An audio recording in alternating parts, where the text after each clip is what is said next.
اس کے علاوہ کسی مخلوق کا ذکر نہیں، لیکن اشارتاً سورۃ المدثر کی ایک آیت میں ذکر ملتا ہے جس کی وجہ سے سلامتی ہے، سلامتی ان آنکھوں پہ جو ہدایت پہ نظریں جمائے بیٹھی ہیں، ان کانوں پہ جو ذکر خیر کے منتظر رہتے ہیں، اور ان قدموں پہ جو ہدایت کی راہ پہ گامزن ہے۔ السلام علیکم ورحمۃ اللہ وبرکاتہ۔ ایلین یعنی خلائی مخلوق، پاکستان میں خلائی مخلوق کا اور مطلب ہے اور اس سوال میں خلائی مخلوق کا اور مطلب ہے۔ ایلینز کا اس طریقے سے ذکر تو قرآن و حدیث میں کہیں نہیں آیا جی۔ قرآن و سنت میں 3 طرح کی مخلوقات کا ذکر ہے، سورۃ الحجر میں، سورہ الرحمن کے اندر، اور کئی صورتوں میں جنوں اور انسانوں کا ذکر ہے، بلکہ سورہ رحمان میں تو 31 ٹائمز اللہ تعالیٰ نے ان دونوں گروہوں کو ایڈریس کیا ہے۔ فَبِأَيِّ آلَاءِ رَبِّكُمَا تُكَذِّبَانِ، اے دو بھاری گروہ ہو، تم اپنے رب کی کس کس نعمت کو جھٹلاؤ گے اور کس کس قدرت کی نشانی کو جھٹلاؤ گے، کیونکہ دوزخ کی آیات میں آپ نعمت کا ترجمہ تو نہیں کریں گے نا، آلہ ویسے بھی کہتے ہیں قدرت کی نشانی، اس میں بھی آتا ہے نا خلق الانسان من صلصال کالفخار، ہم نے انسانوں کو پیدا کیا کھنکھناتی ہوئی خشک مٹی سے، وخلق الجان من مارج من نار، اور جنوں کو پیدا کیا ہے آگ کی لپٹ سے، اور آگ میں بھی فلیم کے جو اوپر والا ان سین فلیم ہوتا ہے، آپ اگر آگ روشن کریں نا، ایک موم بتی بھی جلائیں، ایک فلیم آپ کو یلو کلر کا نظر آ رہا ہے، ایک اس کے اوپر بھی ہلکا سا آپ کو یوں ہلتا ہوا ٹرانسپیرنٹ آر پار جس کے نظر آتا ہے، اس فلیم سے جن پیدا ہوئے ہیں، اس لیے جنات آپ کو نظر بھی نہیں آتے۔ اور سورۃ الحجر میں آیا کہ جنوں کو ہم نے انسانوں سے بھی پہلے پیدا کیا تھا، اور مسلم شریف میں حدیث ہے کہ اللہ تعالیٰ نے انسانوں کو مٹی سے، جنات کو آگ سے، اور فرشتوں کو نور سے پیدا کیا۔ تو یہ 3 ذی شعور مخلوقات کا ذکر آتا ہے جن میں عقل ہے، جو اپنی مرضی سے کام کرتی ہیں، ان میں فرشتوں کی ایکسیپشن ہے کہ مرضی سے صرف وہی کام کرتی ہیں جو اللہ ان کو دیتا ہے، دوسرا نہیں۔ لیکن جن اور انسانوں کے پاس اختیار ہے، چاہے تو برائی کا راستہ اختیار کریں، خواہ وہ اچھائی کا راستہ اختیار کریں، وہ اللہ نے ان کو اختیار دیا ہے، پکڑ آخرت میں ہوگی پھر۔ اس کے علاوہ کسی مخلوق کا ذکر نہیں، لیکن اشارتاً سورۃ المدثر کی ایک آیت میں ذکر ملتا ہے جس کی وجہ سے یعنی محدثین کا، مفسرین کا یہ موقف ہے کہ اللہ تعالیٰ کی کچھ ان سین مخلوقات ایسی کائنات میں موجود ہیں جن کا اللہ تبارک و تعالیٰ نے اجمالاً ذکر کر دیا ہے، لیکن ان کی ڈیٹیلز ہمیں نہیں بتائی ہیں۔ یہ سورہ المدثر کی آیت نمبر ہے 31، اعوذ باللہ من الشیطان الرجیم، کافی لمبی ہے، جس میں وہ دوزخ پہ 19 فرشتے ہیں نا، اس کے کانٹیکسٹ میں اللہ تعالیٰ نے ذکر کرتے کرتے نا اس کو کنکلوڈ کیا، وَمَا يَعْلَمُ جُنُودَ رَبِّكَ إِلَّا هُ، اور تیرے رب کے لشکروں کو اس کے سوا کوئی نہیں جانتا، یعنی اللہ کی مخلوقات کو اللہ کے سوا کوئی نہیں جانتا۔ تو کئی ایک مخلوقات ہیں، آپ وہ حدیث نہیں آپ کو یاد بخاری مسلم کی کہ وہ جو عقبہ بن ابی معید تھا بدبخت، جس نے نبی علیہ السلام کے اوپر لا کے اوجڑی رکھی تھی، تو وہ جو بخاری حدیث میں، آپ مسلم میں بھی حدیث موجود ہے، اور قرآن پاک میں اشارتاً ذکر ہے سورہ علق کے اندر ابو جہل کے بارے میں۔ ابو جہل نے ڈیوٹی لگائی تھی نا اس کی کہ اللہ تعالیٰ فرماتا ہے اس کو پیشانی کے بالوں سے ہم گھسیٹیں گے آگ کی طرف، ابو جہل کو، کہ یہ ایک بندے کو صرف اس لیے اس کے ساتھ لڑائی کرتا ہے، اس کو تکلیف دیتا ہے کہ وہ اپنے رب کے حضور نماز کے لیے کھڑا ہوتا ہے۔ بخاری مسلم میں اس کانٹیکسٹ میں ایک حدیث موجود ہے کہ ابو جہل جو ہے وہ نبی علیہ السلام نماز کی حالت میں تھے کہ وہ آگے بڑھا اس لیے کہ آپ علیہ السلام کے اوپر کو بھاری پتھر پھینک دے تاکہ آپ کو شہید کیا جائے، پھر ڈر کے پیچھے ہٹ گیا۔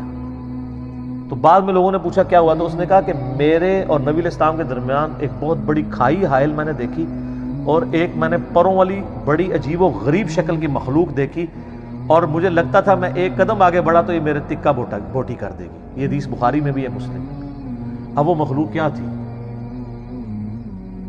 اللہ کی مخلوقات ہے۔ دوزخ کے اندر اللہ تعالیٰ نے جو انسانوں کے اوپر مخلوقات مسلط کرنی ہے، وہ سمجھانے کے لیے نا کہ وہ اللہ تعالیٰ فرماتا ہے کہ وہ اونٹ زرد اونٹوں کی مانند جو ہے وہ شعلے ہوں گے، پھر اژدہا کا ذکر موجود ہے، سانپوں کا ذکر موجود ہے بخاری مسلم کے اندر۔ وہ اللہ کو پتہ ہے کون کون سی مخلوقات، وہ یہ والے سانپ تو نہیں ہے، یہ سانپ تو آگ میں مر جائے، وہ کون سے سانپ ہیں؟ تو اللہ تعالیٰ کی مخلوقات بے شمار ہیں. کوئی بندہ اس روئے ارض پہ آپ چھوڑ دیں ذی شعور کو, اس روئے ارض پہ مخلوقات سائنس نے آپ کو بتایا کتنی ہیں. 2 ملین سپیشیز ہیں, 20 لاکھ مخلوقات صرف روئے ارض پہ ہیں, اور یہ وہ ہیں جو ڈسکور ہوئی ہیں. یہ کاؤنٹنگ تو چل رہی ہے. تو یہ آیت آپ کو سمجھ آئے گی تیرے رب کے لشکروں کو اس کے سوا کوئی نہیں جانتا. باقی جو فلموں میں اور کہانیوں میں اور افسانوں میں ایلین مخلوق کا ذکر کرتے ہیں, جی ادھر آئی, یہ کر گئی, وہ کر گئی, تو یہ تو ہالی ووڈ کی فلموں میں ہے. جب تک فزیکلی کوئی چیز سامنے نہیں آتی کوئی پروڈیوس نہیں کرتا. اور سر یہ کہانیاں آپ لوگ بھی کروا رہے ہوتے ہیں. خانہ کعبے میں ایک فرشتہ دیکھا گیا, وہ ایک کو روشنی سی نظر آتی ہے, تو وہ تو سر ہمارے سی سی ٹی وی کیمرے میں آپ کو چھوٹے چھوٹے وہ فرشتے نظر آ رہے ہیں.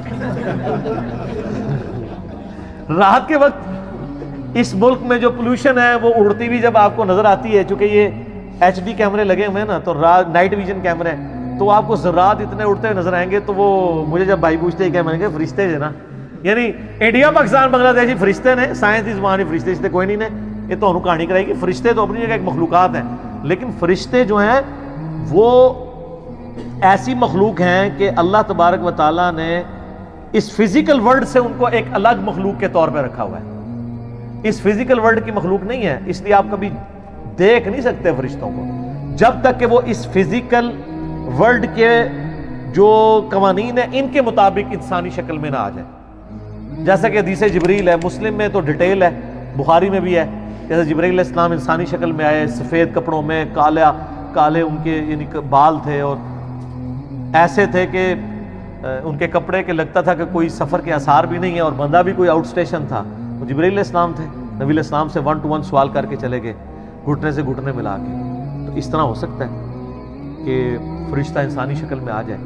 باقی یہ جو لوگ دعوے کرتے ہیں نا, جی فلاں کو خضر مل گئے, فلاں کو فلاں بزرگ مل گئے, فلاں کو فلاں یہ ہو گیا, تو ساری کہانیاں ہیں سر. یہ تو کہانیاں اتنی ہیں, اور مجھے دکھ ہوتا ہے اس وقت جب ہمارے مذہبی طبقے کی طرف سے یہ چیزیں کہانیاں آتی ہیں. میں آپ کو پتا سبز پگڑی والی جماعت کے ساتھ بھی رہا, میں رائے وینڈ والی جماعت کے ساتھ بھی رہا, اور جماعتوں کے ساتھ بھی, جدھر بھی میں گیا ہوں نا اس طرح کی کہانیاں مجھے ملی ہیں. میں حرم مکہ میں بیٹھا ہوا تھا, تو ایک تبلیغی جماعت کے بھائی تقریباً آدھا گھنٹہ میں نے دیکھا وہ یوں دعا کرتے رہے, اور آدھا گھنٹہ دعا کرنا بڑا کنوکشن والا ایمان والا بندہ ہی کر سکتا ہے. ابھی جمعے میں کافی ٹائم تھا, سلام پھیرا, تعارف ہوا, انڈیا کے تھے, تو کرتے کرتے تو وہ کہنے لگے یہ بھی جو ہمارا بنگلہ دیش والا اجتماع تھا نا, اس میں صحابہ کرام سمیت نبی علیہ السلام تشریف لائے تھے, لوگوں نے دیکھا ہے. یہ عام ہے, اس کو کہتے ہیں کارگزاری. کیوں سر, آپ تو خود جماعت میں ہے نا. یہ جماعت کے وہ رکن ہے جو باغی نہیں ہے, بابی نہیں ہے, بس مانتے ہیں کہ یار یہ کہانی ہے, کرتے ہیں یہ لوگ. اور سر آپ کو بتاؤں, آپ سبز پگڑی والی جماعت میں نہیں رہے, وہاں پہ وہ دعوت اسلامی کی بہاروں کے نام سے چلتا ہے, یہاں کارگزاری کے نام سے چلتا ہے. اور اللہ معافی دے, یہ کارگزاریاں آپ کرسچنز کی جو جماعتیں نکل رہی ہیں ان سے بھی سنیں گے. کل کو یہ نہ ہو آپ کرسچن ہو جائیں جا کے. اور یہ کارگزاریاں آپ کو ہندوؤں میں بھی نظر آئیں گی. کتنے وہ لاکٹ کے اشتہار چل رہے ہوتے ہیں نا کہ جناب فلاں جگہ ایئر کریش ہوا, ایک بندہ بچا, اس نے وہ بھگوان والا لاکٹ پہنا ہوا تھا. تسی جناب وہ نالائن سی والے بیج بیچ دے ہو, وہ اپنے لاکٹ بیچ دینے. تو یہ بائی چانس بھی تو ہو سکتا ہے نا. یا تو یہ ہے کہ بھئی آپ ایک جہاز روانہ کریں جس پہ ساری سواریوں کو لاکٹ بنائیں, اس کو گرائیں, اور کہ سارے بچ گئے, پھر منا گے نا. ہاں کہانی تو پھر انج ہوتی, گورا تو پھر انج انالیسس کرتا ہے نا, بائی چانس نال تو نہیں ہوتا.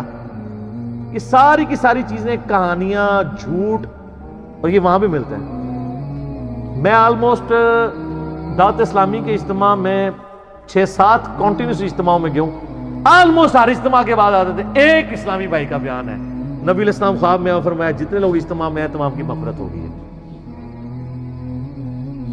خوابوں کے اوپر سارے کام چل رہے ہیں.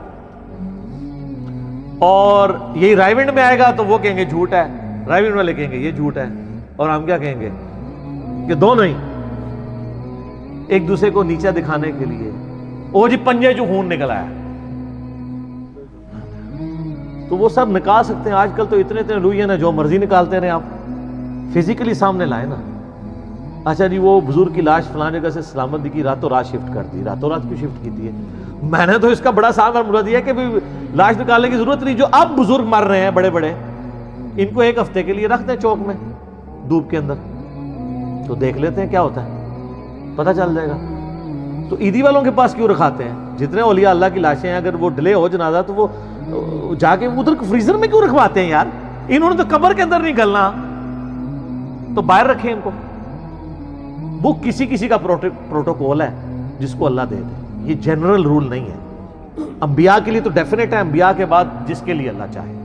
ورنہ میں نے ان کو کہا کہ کئی صحابہ کرام ہیں جن کو وفات کے بعد ان کے جسم کا مسئلہ ہوا ہے تو ان کی لاش کی حفاظت تو نہیں ہوئی؟